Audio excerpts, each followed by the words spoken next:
Corey here with another podcast for Healing for Yarning. Up in beautiful Gambangi country today in Kosaba. I'll throw over to the brother over today. Hey, brothers, how you doing? Good to see you. My name's Troy Robinson. I'm a proud Gumbanga man, also a Bunjalung and Dungati man as well. This country I grew up in, moved away a little bit down Sydney and Canberra and Central Coast, always found my home back here at where I live, where I grew up, and I grew up in a little place called Sawtell. Yep. Around in Coffs Harbour. Everyone just calls it Coffs Harbour, but I'm a Sawtellian.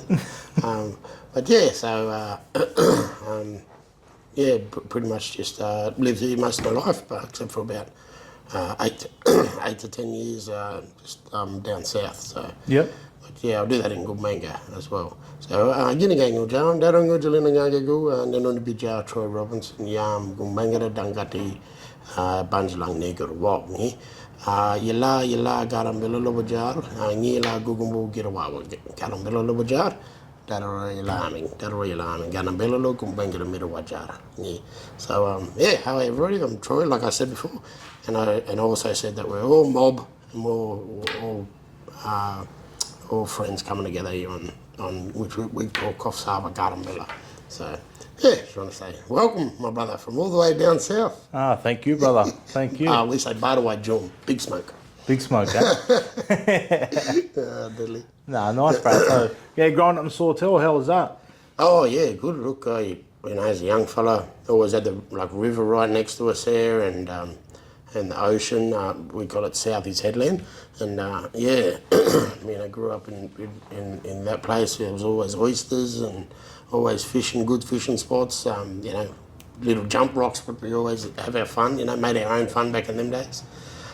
Very close to the golf course as well. So, Yep.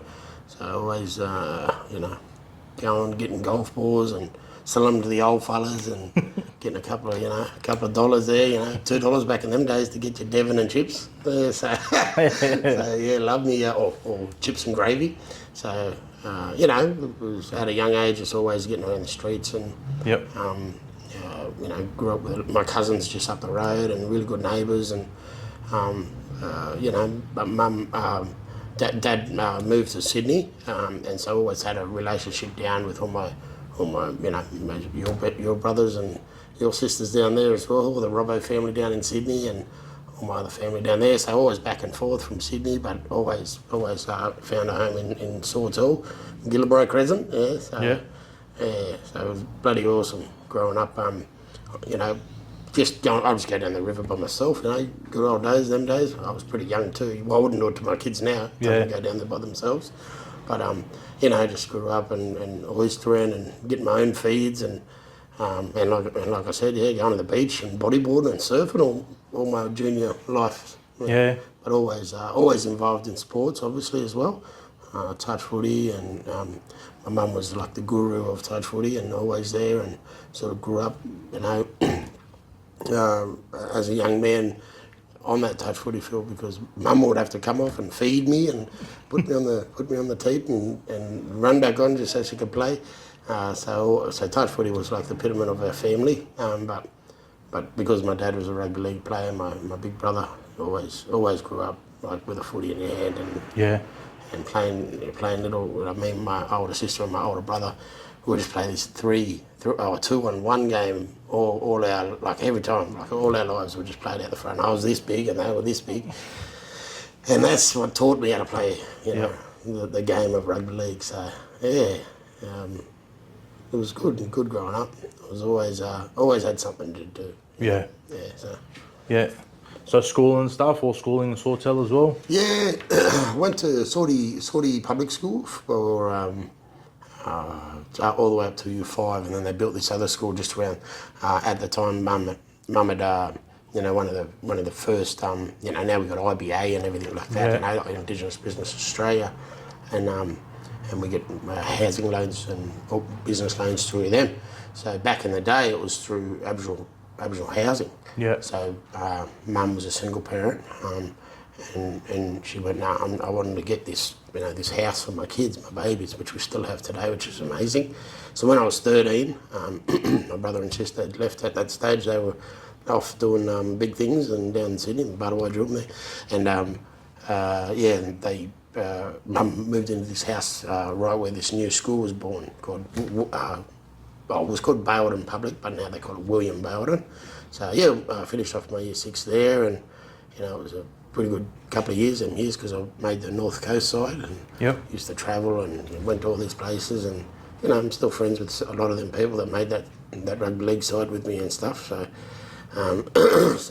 and then from there we went over to Tormenta High School, where obviously I was involved with lots of sports there. I think sports kept me in the school. Gates. They're not the gates that they have these days. The big high ones are the little gates. So easy to abscond. But yeah, Tormenta High was a really, really good school. I always had culture around me, like with my grandfather, my Uncle Martin. They had a dance crew called Drumbal Dreaming, carpet snake dreaming. Down in Barrel, but I could never get down there. Yeah. I always had that, strong cultural sense. My mum always brought me up with that, and Dad as well. And so later on in my schooling, about year 11 and 12, I ended up dancing in the Awakening in the 2000 Olympics. Yep.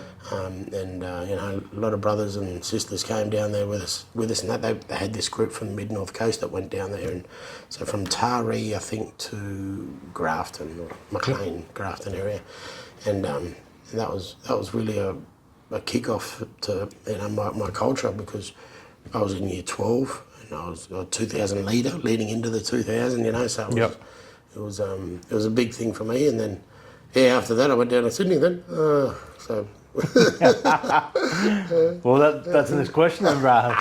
Sydney, how was that for you? No, good. No, look, because I'd grown up there and catching trains to and from with my brothers and sisters, it was always it was always a fun thing to go to Sydney and have holidays with Dad, and my cousins, Farron and Bam and all that, and Berta and Auntie Barb Greenup.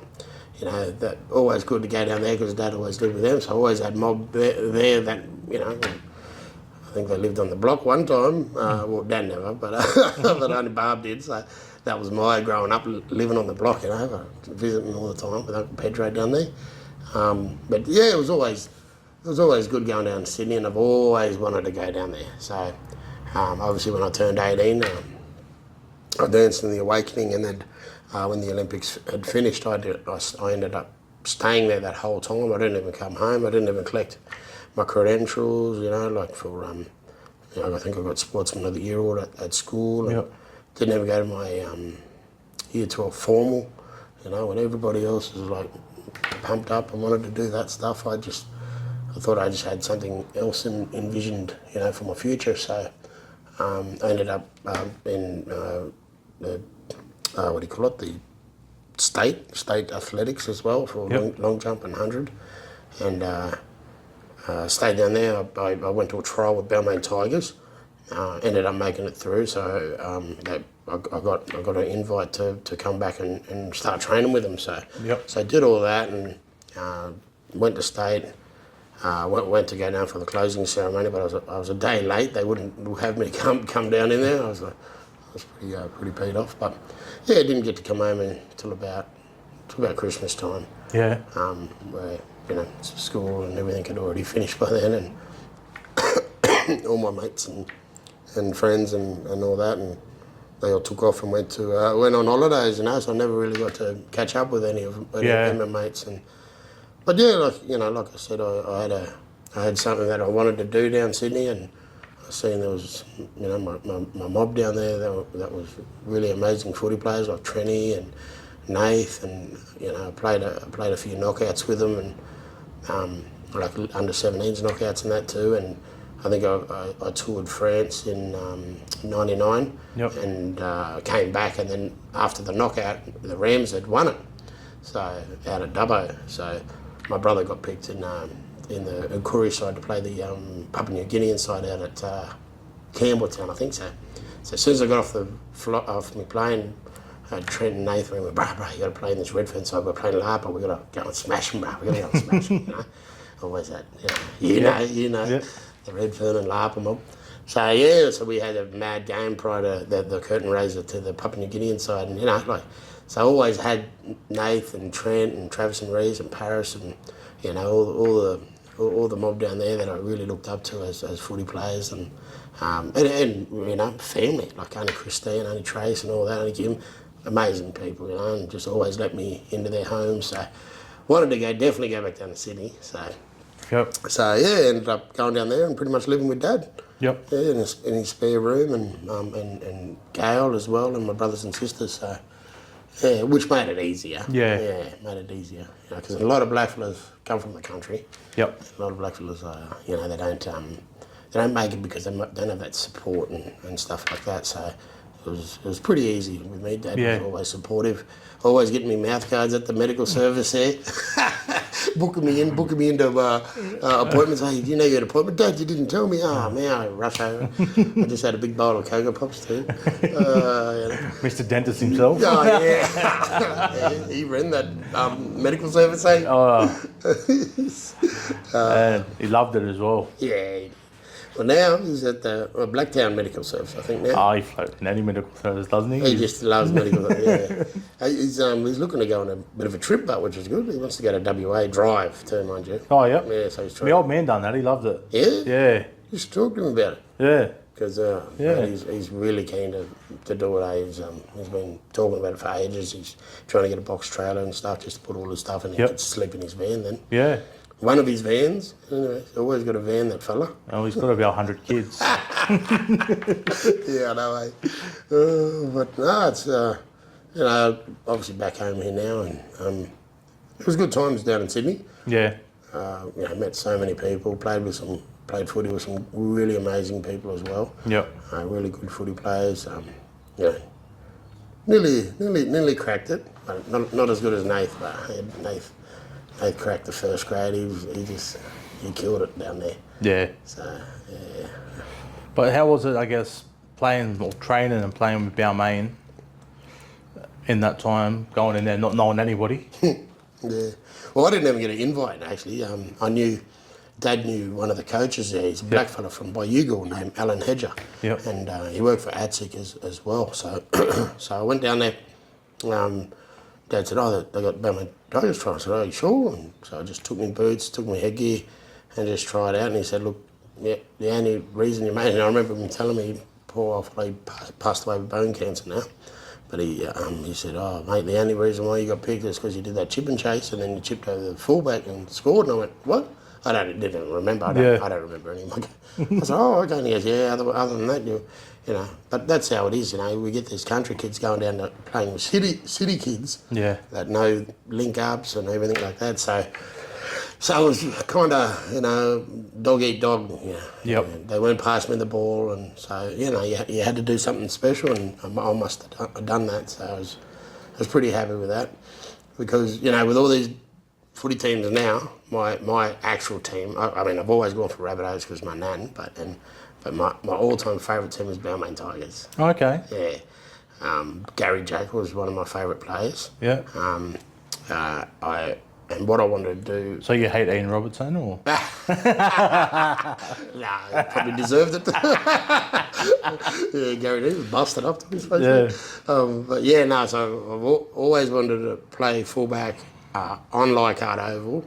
And even though I was a halfback 5'8", that was kind of strange, but I've always wanted to do that at Leichhardt Oval, and I wanted to meet the old Laurie, Laurie Nichols, the shadow boxer. Yeah. Unfortunately, I didn't get to meet Laurie, but when I went to Balmain, my whole game sort of changed. Yeah. Alan seen something in me, and he was like, I need to have you around the ball. So he would put me in fullback in attack, in defence, but so I didn't have to tackle, and then he'll put me at 5'8" in attack. So it was really good. And ended up sort of being a fullback then. Yeah. I think it was 2003. 2002. I think I played for the Rams, ended up being fullback, and Yep. obviously playing with the Sess Patton and Ron Merritt Memorial side. Sort of bit everywhere. Went into fullback, centre, wing. Well, that was the beauty in that side. There was just so much talent across the board. You just play anywhere. Right, anyone could have played anywhere, eh? Yeah. Trent was in hooker, Trenny Robbo, Nath. I remember Nath came back from the Anzac. Anzac? Nah, the No, not Anzac. Prime Minister's Prime 13th. Minister's Cup. Yeah. Yeah, Prime Minister's game over in Papua New Guinea, yeah. I said, bud, like, we'll save this position for you going for centre. And he's like, no, I want to sit on the bench, you right? And, you know, and I ended up getting injured and went to hospital. And then he came on for centre and scored the winning try, remember? And then that's when that big ruckus happened with the Northern United mob. So, Yeah.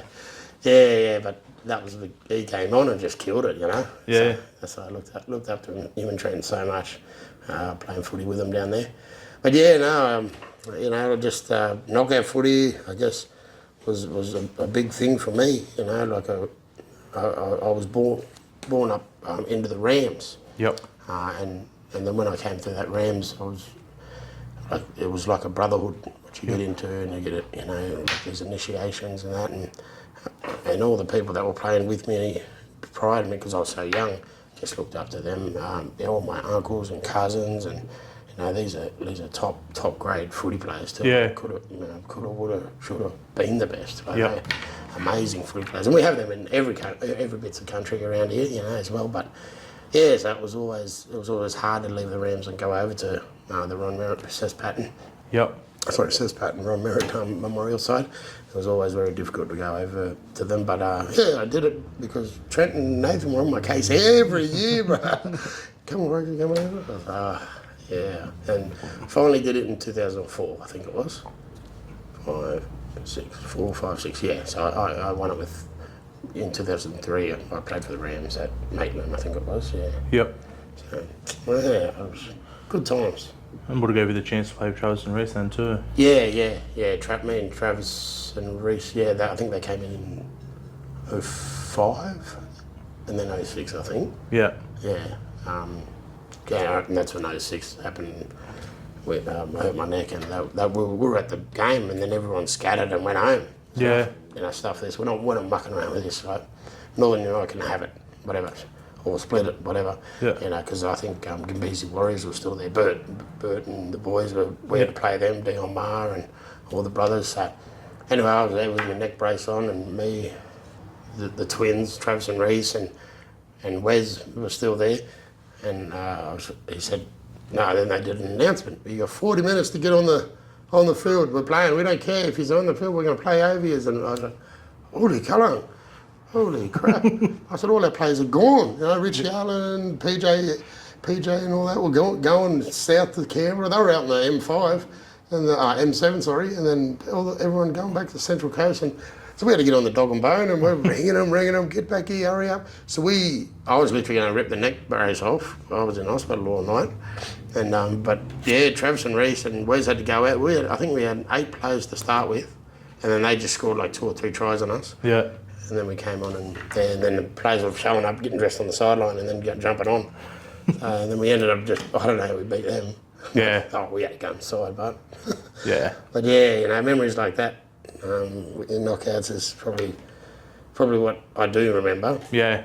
Never remember my games and or if I or how I scored or what I scored. You know, Yeah. I never remember that stuff. We're all caught up in the moment. Oh yeah, I know. It's easy to forget. But I've talked to heaps of people. Like I was with Uncle Brett Davis, you know, legend of the game, and that's what he said. I wouldn't have a clue what happened on the field, but like stories leading up to it, or you know, like Yeah. other people telling him stories. He said, "Oh yeah, I do remember that," but off the top of your head, you can't. Yeah. Just can't do it anymore, eh? Yeah. Yeah, so. So then, yeah, you sit down to Canberra for a while after footy. Yeah, I went to Central Coast Yep. for 2 years, played with the Erina Eagles. Yep. I went from West Tigers. When Tim Shens was there, he was trying to get me at fullback. And, and then he said, oh, we haven't got you in our plans. I said, oh, well, that's strange. Like, I'm contracted for first grade. But anyway, Yep. so I rang Paul Lingmaker and went over to Rabbitohs Yep. for about half a year and made my debut there. Yep. And then, I don't know, it was just, I got over it, you know. There was things I wanted to do at an early age. I probably should have stuck with it. or maybe even went overseas or something. You know, Yeah. it would have been good to get my head straight and get away from things. Yep. But so I went over to South, and I just felt so much, like I wanted to play in the Indigenous side when there was Yep. the nines and all the sevens and all that, and if I didn't do that, like I wanted to play for West Tigers and that, but Yeah. they weren't picking me, and I thought there was a lot of racism in the game to these highly skilled and highly, amazing coaches, but a lot was held back from me as well. Yeah. So I kind of got over it. Got the same deal over there with Langmack, and then I went up to Central Coast. I thought, Yep. my sister lived up there, and went up there, and Aaron Eagles were happy to have me. So I ended up staying there for 2 years. I had two really good years. Yeah. The first year, Jamie Goddard, Jamie Goddard, Yep. punch it, living out of Johnson, famous for that. No, he was a really good hooker.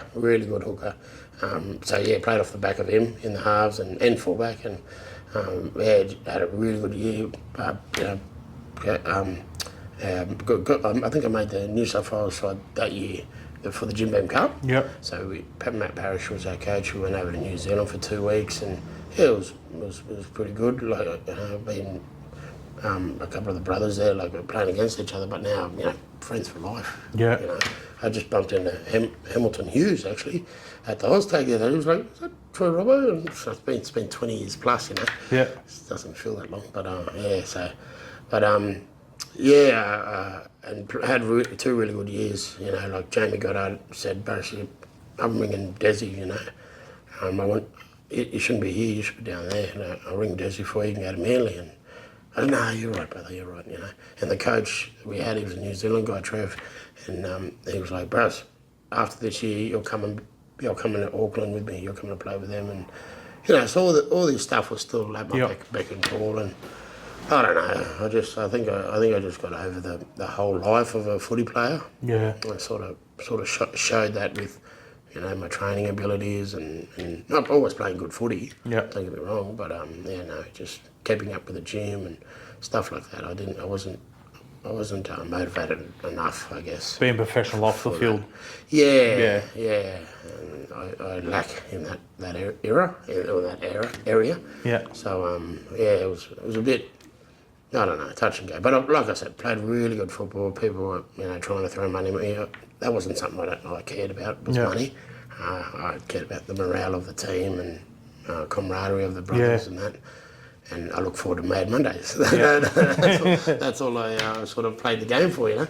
So and then I went down to Canberra. So my son was born, Trey, in Gosford Hospital. And I thought, we'll go close to his grandmother. Yep. His mum's mother would support us a lot better and that down there. And I didn't want to go home. I felt like I came back 2004, was it? 4 or 5, might have been 5. They had the sevens here, Russell Crowe sevens out of Caramba. And after that, we played the Barbarians, the Gordon Tallis and all that. They were retired. Robbie Daves, Cliffy, Spud Webb, Big Spud there, Carroll. Carroll.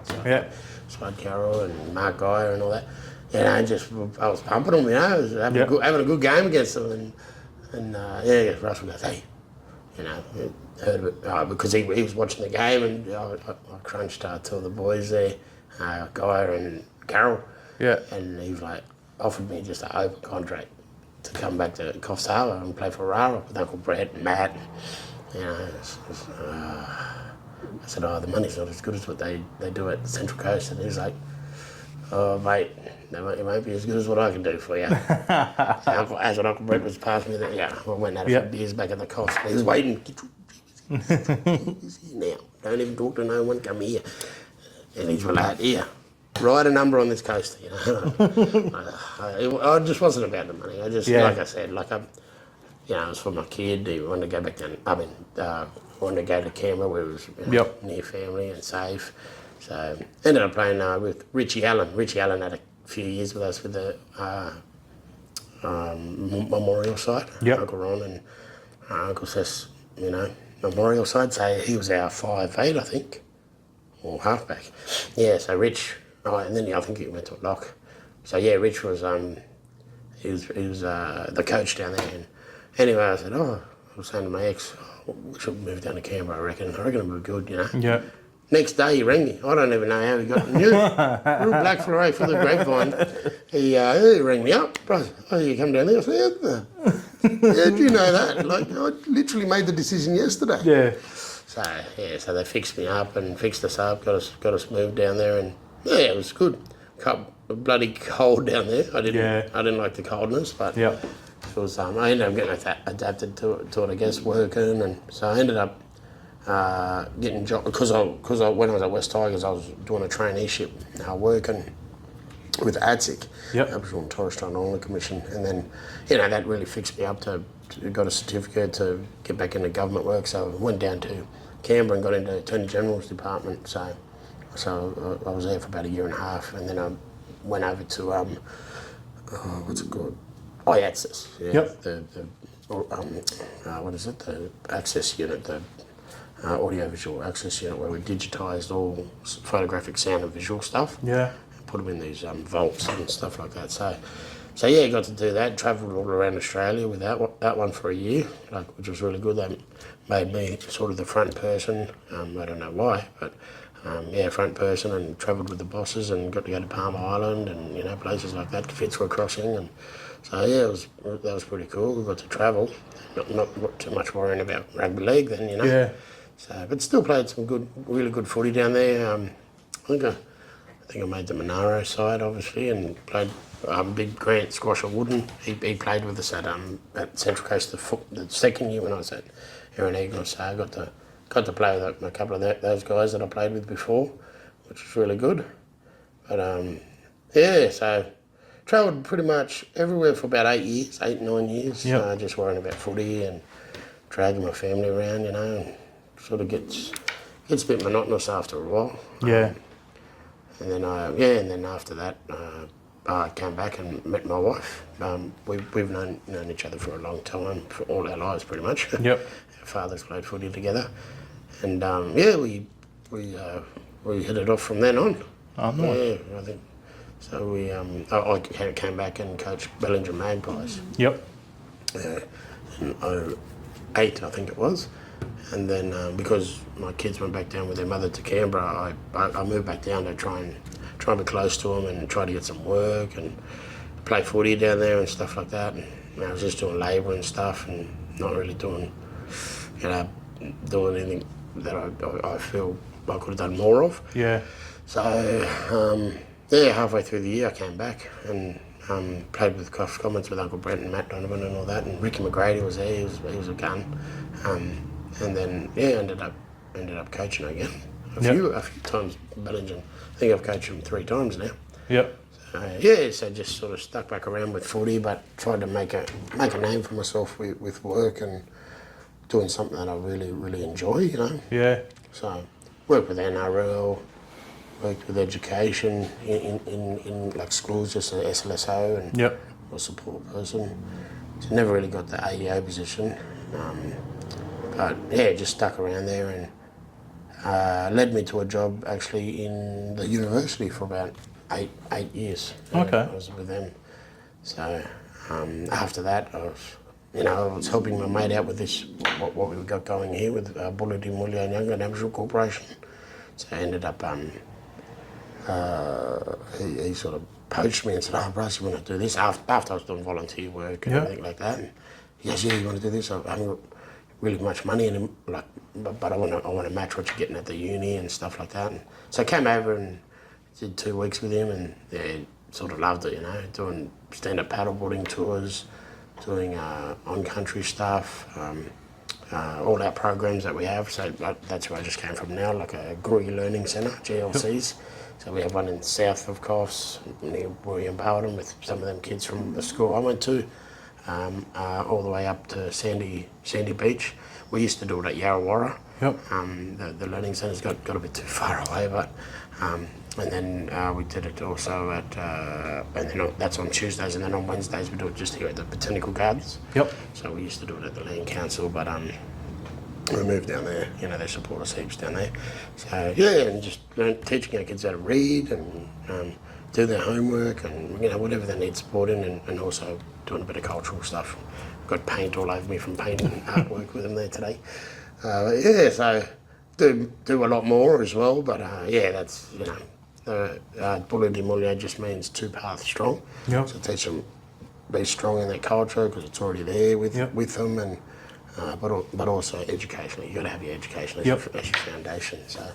So yeah, I've got I've been here since 2008 now. 2008, I think it's been 7 years, or 8 years. This is eighth year, so 2018. Yeah, it was 18. Yep, that's when I left the uni. So yeah, I went back to the uni, and then I was like, I want to do this now. So they knew that was going to happen. Yeah. But yeah, I enjoyed my time at the uni, but like, you know, looking after Gori students, but also working with the Indigenous games, going just meeting all mobs from different, you know, different areas. I think we went to Perth, Newcastle, Western Sydney, all the way down the bottom of Australia. So I got to travel with that as well. So Nice. So yeah, been around. Yeah, done some work in that. I guess the work you're doing now around culture and stuff like that is, that's where you see yourself. That's who you are. Definitely. You know, like in behind us here, this is, you know, this all the language sort of acquisitions that we do. It's called ASLA, so Accelerated Second Language Acquisition. So the guy that this is his life's work, like touching and saying. Yeah. So somehow it recollects in your mind when you're talking language and you're doing, you know, there's a lot of pictures up there. So that'll be like 60 to 70 words, what you could just in that skill set too, right there. And you know, like this in behind your Bullagumba story here, like that's a story that's the two sisters that went around the whole continent, like hitting their digging stick in and bringing that water up. So they're the two sisters that, you know, thousands of years ago, but when that sea rose, it was our two sisters that done it. Yep. So it starts here, and they're part of the Seven Pleiades. So, look, absolutely love the cultural aspect and sort of living it. You know, we've got a Mam Ging and a Kumbanga school here from kinder to year 9 now. So that was a big dream of, you know, one of my good mates and my boss to, you know, as we were going and sitting with elders and getting information and getting language, you know, one of our elders said, my boy, if I see children running around me, I'll die a happy man, you know. So he's always had that passion for language and culture because it's the true meaning of country. So so we've got the school running, did a pilot program first through COVID a few years back. It was like, we weren't even allowed to be next to each other. And here we are with all these kids in a room. We had 13 kids, taking them out on country. So we tried that out and we loved it, you know. It was just amazing. Taking them out on, and our kids go out on country every week. You know, they're learning language in class. They start with full immersion, Kumbanga language every morning. You know, so got to do our own sort of thing.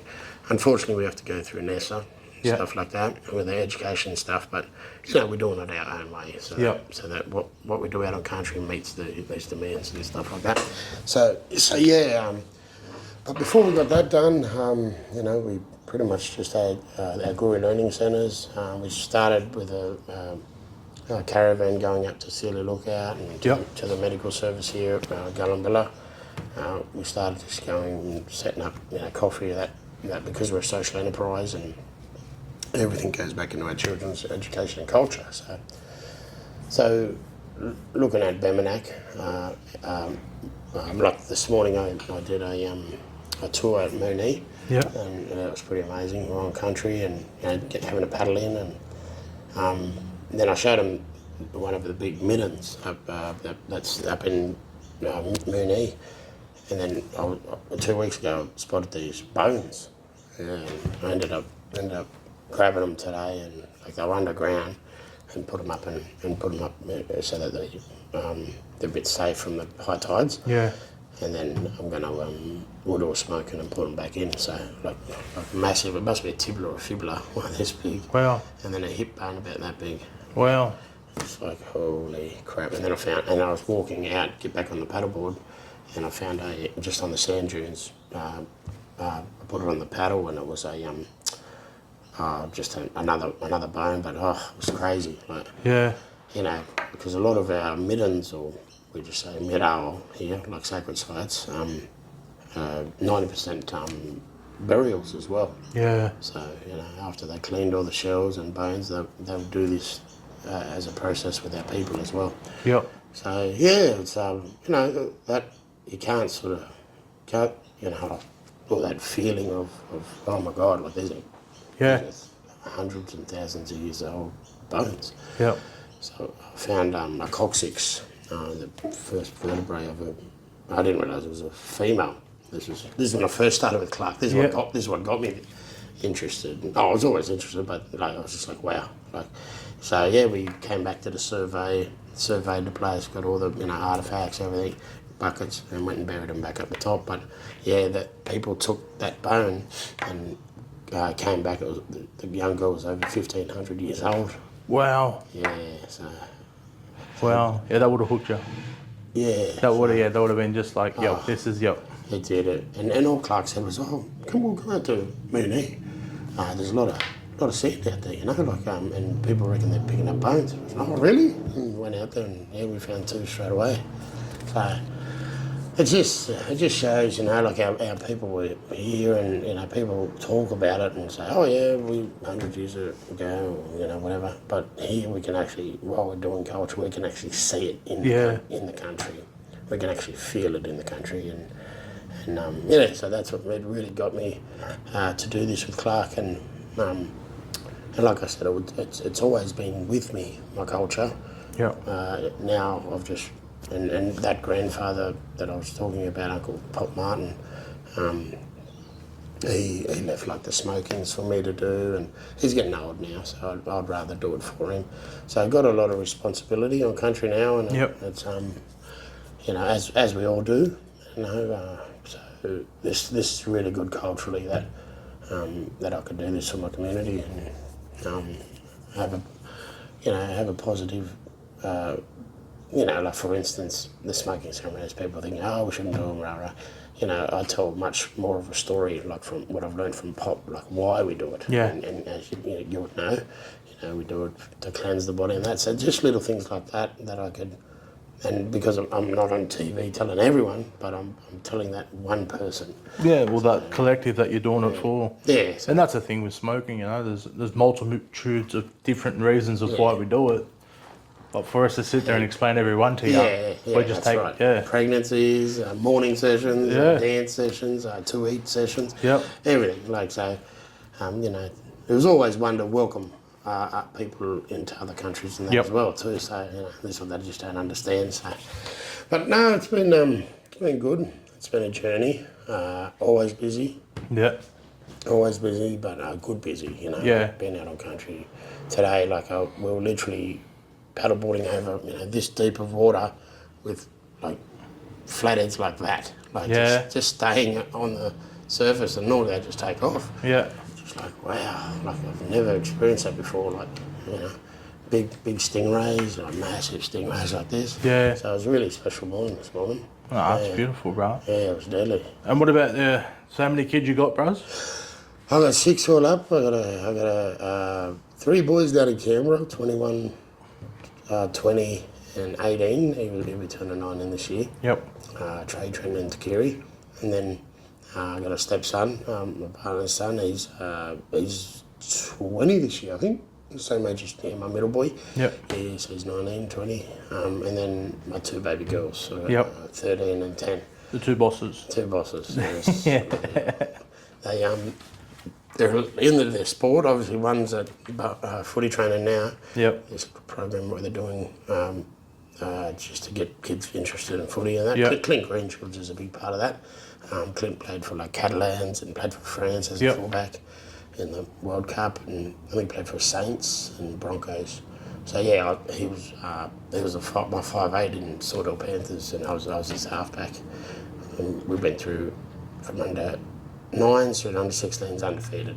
Yeah, undefeated. Yeah, won every grand final.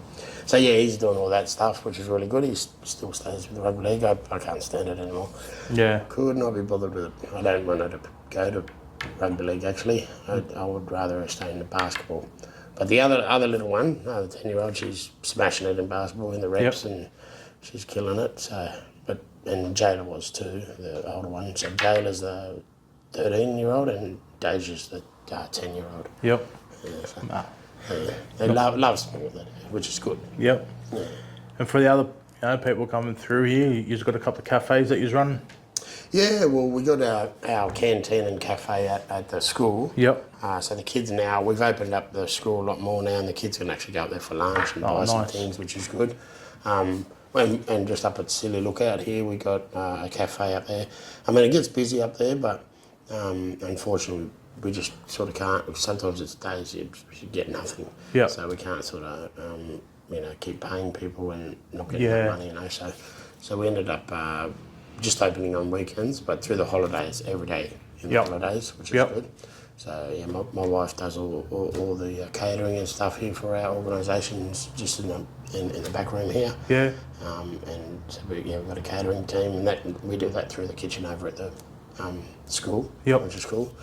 So we did have a cafe, the Link it was called, but it wasn't owned by us, but it was owned by somebody else, and we just were there. So we ended up getting out of there, and we got a mobile cafe here, what we used at the Elders Olympics last week. So still got that. And then obviously I do all the tours and stand-up paddleboarding tours. So one thing that we do with the school, we bring the kids, the older kids, to come and now learn these stories, learn what I teach, and so they're getting work along the way. Yeah. So a couple of the kids are in the cafes working already from our school. They get in there early and work, and then go to school. Yeah, It's pretty cool. One of the things when you took me through the school about a year ago now, a bit over. Was the one thing that stuck with me is the young ones, when you got the day where the elders come in, the young ones are teaching the elders language. That for me, it's that full circle moment. Yeah, it is. It is.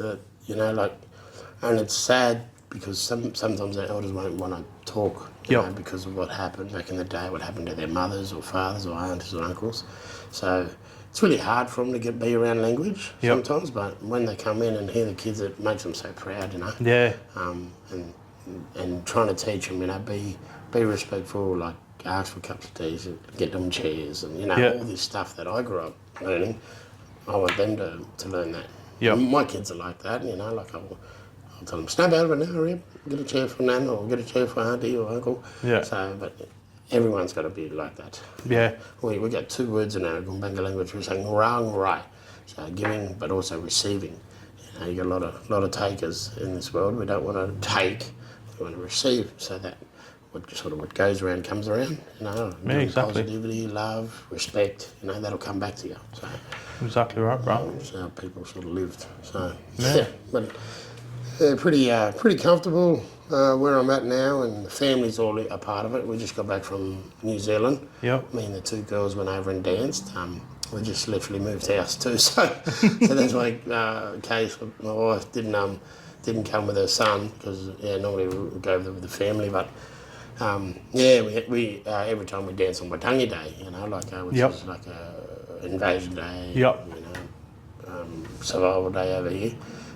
So their days over there is pretty massive. It's huge. They all come together. So when we danced there 3 years ago, no other culture, so no other mob they have ever invited over to do this spawning ceremony. Yeah. So we're the first ever, which was pretty amazing. And it's it's very, very prestigious sort of thing because, that sometimes they have big rights up there because of what's going on with, all these hierarchies up the top on the Bay of Islands. So we went back again, and they love us over there. So that's beautiful. Treat us like royalty. That's beautiful. People. Yeah. So the final questions, bro. When it's all said and done, you're off into dreaming. What do you want to be remembered for? Oh, it's a big one, eh? Oh, I guess just wanted to. I definitely want my kids to remember me in this way, like just being somebody that'll just get things done, and do things for others. It's like what Clark's done with Bamanak and the school. Like he didn't do it for his own benefit, It's and what I'm doing, and I work hard every day to. I'm out in country and doing things. I'm always doing something, doing things for my elders, doing things, for funerals, like I'm doing smokings and everything like that. And I'm taking my babies with me, and I want them to, when I die, take over. But the giving is what I want to be known for giving and sharing, because it's something that I've always done, and my dad and mum has always brought me up. You make sure if you ever go down to Bucka, you go and see your auntie first, or you see your uncle first. Yep. So I've always been somebody to do that for my people. Pick my uncles and aunties up from the ground, drunk and split heads, and I'll be 5, 6. Yeah. I'd always get up, and go, Mum, can you take Unky home? And I always make sure they get home safe. And even when I grew up, I watched my big brother. He would do the same. Dad left for Sydney, but like whenever there was funerals or anything like that, Rube he would have the car. He would just go around and see Auntie Heather and Uncle Russ, see if they're right to get to here. And Yep. and so that's something I've always grown up having respect for my old people, and always visiting them, like just turn up. And this day and age, it's not happening as much as we want it to with our kids and the wider community, but I think just to remember me as somebody that's always willing to give and willing to work hard for it. So. Sweet, and bros. Daily, bro. Thank you, bro. Daily, bro. Thank you. Mad.